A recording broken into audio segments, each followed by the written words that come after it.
Our team coverage continues now with concerns from lawmakers, parents, and providers that childcare for low-income families will evaporate by the end of January. Yeah, this after the Trump administration announced it's freezing federal childcare funding to Minnesota. Renee Cooper live at the Capitol with how the state could try and restore that money. Renee?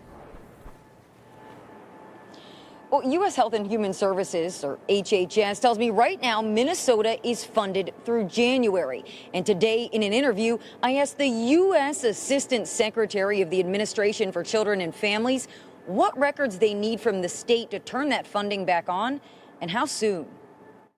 What exactly are you asking the state to provide, and how does that differ from existing federal oversight? What we're asking for from the state is attendance records, licensing and inspection records, as well as any state assessments of fraud or concerns of those specific facilities. Assistant Secretary Alex Adams says all states now have to send records before receiving child care dollars. In Minnesota, they're also asking for state assessments related to select centers over questions of fraud. I'm currently a medical student. I rely on child care. I work. If childcare is cut, I'm unable to work or go to school. Parents, providers, and lawmakers say 30,000 families rely on that money, and without it, the system collapses. Without child care assistance funding, our center will close within a month. Adams says USHHS has requested records from state officials by January 9th. Then they'll begin the review process.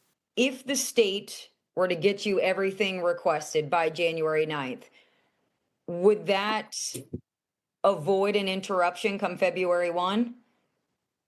So I think that's going to depend on the actions of Minnesota and what they provide us. But theoretically, if states provide the requested records in the time requested, your office is saying there won't be a disruption to these services for families. Satisfactory records. I mean, what we're trying to do is ensure that federal taxpayer dollars are used wisely and prudently. Is there a reason that the state could not provide the federal government the requested records in time to make sure funding is released as scheduled? DCYF is gathering information as best they can. They've done much outreach to the federal government to try to clarify, but right now the monies are frozen and we haven't gotten all the detail that we need.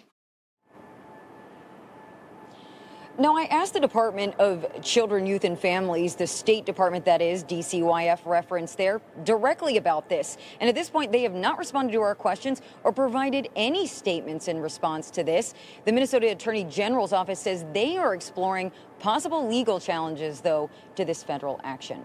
Live at the state capitol tonight, Renee Cooper, 5 Eyewitness.